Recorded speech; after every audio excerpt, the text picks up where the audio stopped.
Murder in the morning from the Hidden Killers podcast. Well, just when you thought it couldn't get any stranger. I don't know how many. I should go back to all of the tapes of our show and all of the interviews I've done about Delphi and how many times I've begun it with, well, just when you thought it couldn't get any stranger. It would probably be 10 minutes of me saying that over and over and over. It would. You could put together a montage to run on the weekend, because this case, I think it's going to go down in history as what the fuck is going on here. And I don't. Go ahead. But that could be the title. I'm so sad for Richard Allen, whether he is a murderer or not. He has been so mistreated by this system, and we claim to have a great system of justice in this country, and I'm not seeing it in this case at all. And we do when it's executed properly, when it's being run by ethical people, when it's being handled in correct ways, and truth and fact are the goal. But it seems like everything in this case has been a bastardization of all of that. And I don't necessarily think it goes back to there's a horrible Odinist cult that killed these kids. I don't. I think there's a bunch of dumbasses who watched too much fucking Marvel and now have Odinist tattoos, and they have no real identity because they're fucking idiots. And they feel this power by this Norse religion or God. And they think that they're, it's like the mantra they live by. I don't necessarily think they're sacrificing children.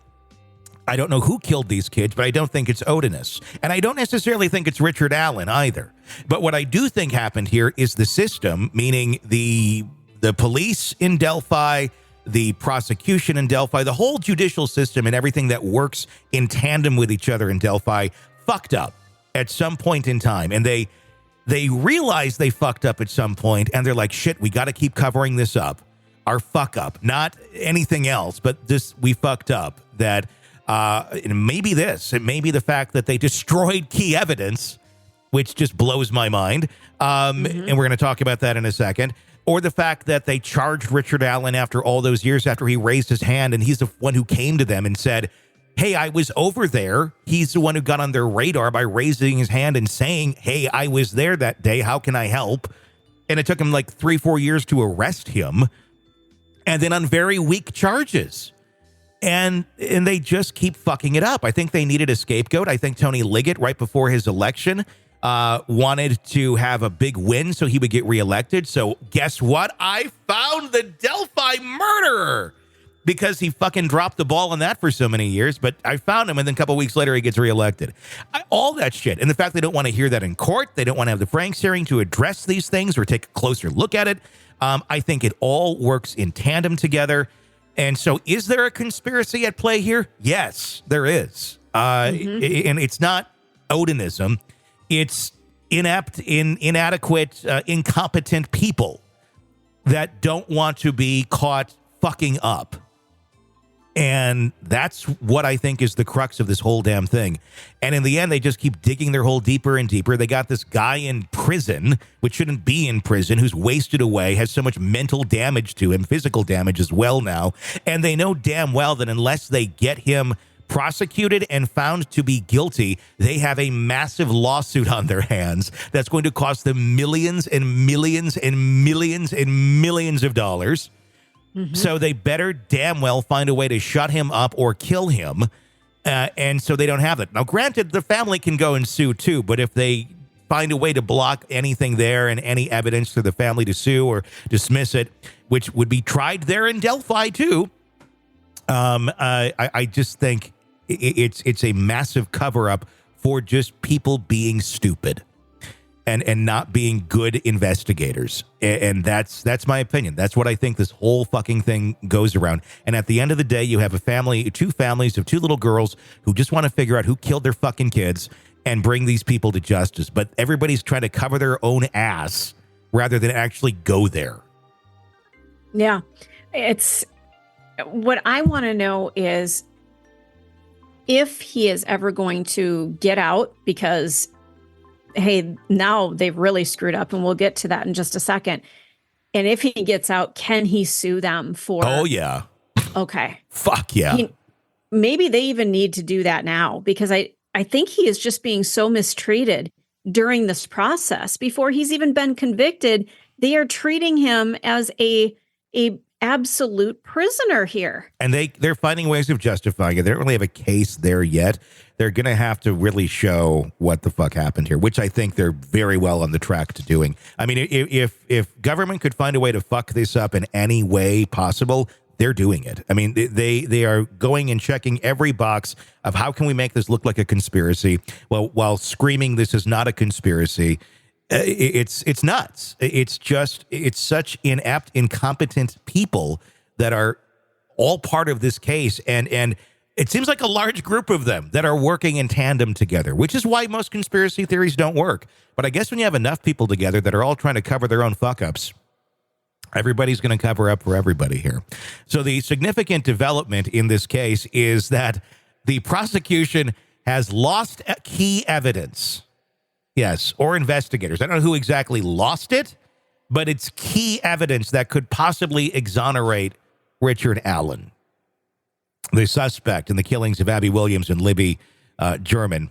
The defense now is pushing for the dismissal of the charges, citing the erasure of critical video and audio recordings. Allen's attorneys filed a motion on Wednesday raising concerns about the destruction of the evidence, alleging negligence or intentional conduct by the state. The motion revolves around the disappearance of video and audio interviews with two suspected Odinists. So we go back to Odinists, who Allen's attorneys believe could be linked to the girls' murders.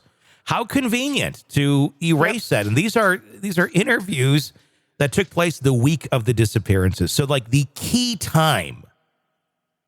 According to court documents, the recordings of these interviews conducted the initial week of the investigation following the February 2017 killings were not included in the evidence provided to the defense. The failure to disclose on the part of the prosecutor, if not entirely intentional, rises to the level of an ultimate failure of disclosure of potentially exculpatory evidence. Allen's attorneys stated in their motion expressing concerns about the impact on Allen's defense. Special Judge Francis Gull, overseeing the case, denied Allen's request for her disqualification already, referencing a prior decision by the Indiana Supreme Court. Meanwhile, the defense contends that the erasure of key suspect interviews and delayed disclosure of evidence hinder their ability to establish Allen's innocence. The motion to dismiss highlights a broader controversy surrounding the handling of evidence in the case, with Allen's attorneys asserting that the destruction of material interviews demonstrates negligence or misconduct on the part of the state. And here's an interesting piece about all of this. Here's exactly what they're saying. I don't know if they're saying this or this is like literally what the DVR message read when they went to go take a look at this. Due to a DVR program error discovered 9/2017, all recordings up to February 20th, 2017 were recorded over. So there's no detectable audio found on this driver. Why are we just learning about this now? Well, exactly. And that makes me wonder a little bit, too, about, is this the reason why they've been so harsh and everything and hoping nobody would catch this little fucking error here? And is it an error or is it intentional? Is it, well, we better get rid of this because these two look pretty incriminating, but we're tight with them. So we don't want to, get them in trouble. Yeah. It doesn't look good on the surface. I mean, my God. I would like to see a higher court step in and go, all right, you guys can't handle yourselves. I mean, like mom and dad, like, okay, we've let the kids try to do this project. They're not doing it very well. It's time for us to fucking step in. It feels like this is like high school, like law class or something. Yes. Where it's like, pretend court. And, the people who really don't give a shit about anything of legal anything, they're just taking it as an elective to get a credit, are the ones that are in charge. But there's a real guy who is suffering physically, mentally, emotionally. Yeah. And he's the one who is at the brunt of this. And then let's not forget the victims' families. Yeah. He may not even be the one. So there might be a killer on the loose, and they've decided we're just going to hang this guy. Yep. And it's like we're not doing anything for the victims' families at this point. This is ridiculous. It's very Keystone Cops. It's very much, hey, we got to find somebody here. So we're going to all say it's this guy, and we're going to bet our lives on it. And, oh, shit, we just bet our lives on it. It looks like it might actually not, but shit, we keep going down the road. Keep towing the line. And that seems to be what they keep fucking doing. Yeah. And it's, I don't know, it's nobody wants to be wrong here. And there's a lot of egos involved. And it's just insane. Utterly fucking insane. And they have every right to take a look at other possible suspects and take a look at what those interviews were. And it's just nuts. It's utterly nuts. And then how do you lose this sort of shit is my other question. Like, how? It's a massive case. You have 2 little girls who are dead. And just conveniently, off of this drive, every piece of material up into that date is just magically gone? There's no backups? You have one job is to preserve evidence. I'm sure there's somebody in charge of this. It's not somebody who's got 6 other jobs. It's, somebody is in charge of evidence, and they messed up. I mean, Walter White didn't drive up to the side of the fucking police station with a giant magnet and pull all the fucking evidence and erase computers in this case. This was completely on the part of Delphi. And them being utterly incompetent. I asked Robin Dreek about it today, retired FBI special agent behavioralist, head of the behavioral analysis program, or former head, for the United States government. And I said, how does this happen?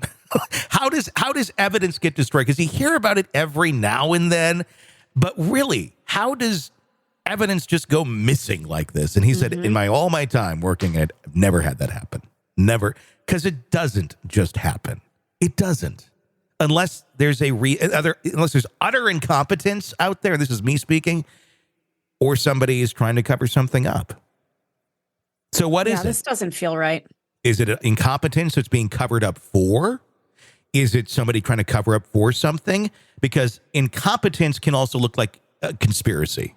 And at some point, incompetence can become a conspiracy if you're covering something up because it was incompetence. And I think you got a lot of that swirling around here. Meanwhile, Richard Allen is in prison, in maximum security prison, being treated like Hannibal Lecter. His family is back by themselves. Keep in mind, this was a dad. He worked at CVS. No criminal history whatsoever. The community know him. There was a picture of the guy that they suspected was, the bridge guy picture, literally hanging in the entry to CVS, where the guy worked for all those years. Nobody walked into CVS and goes, hey, that looks a lot like you. In those 4 years that this small town is missing these 2 girls that were murdered. We're not talking a big city here where it's a small fucking community. But then suddenly he's the one. And oh, by the way, any evidence that we have or questioning of anybody, it's gone. Just happened to lose it all. Like, you incompetent fucks. Yep. And the sad thing is, at the end of the day, if in fact it's not Richard Allen, and if he does get released, and it turns out like this is a massive fucking lawsuit against Delphi, which it probably will be, it's going to be a civil case, and all the people who did this shit to him, they're not going to spend any time in jail. No, they'll get a slap on the wrist. The city, the taxpayers, they're going to pay the price. They're the ones who are going to cover the bill on that massive lawsuit. But these people are going to walk away. It's completely ridiculous. But that's the latest on Delphi, everybody. It just can't make this shit up. Sick of the ads? We are too. Start listening with no commercials now and get access to all of our episodes in advance of everyone else. Become a True Crime Today Premium Plus subscriber on Apple Podcasts. Search True Crime Today Premium Plus on Apple Podcasts or go to our podcast page and sign up now. True Crime Today Premium Plus. Sign up now.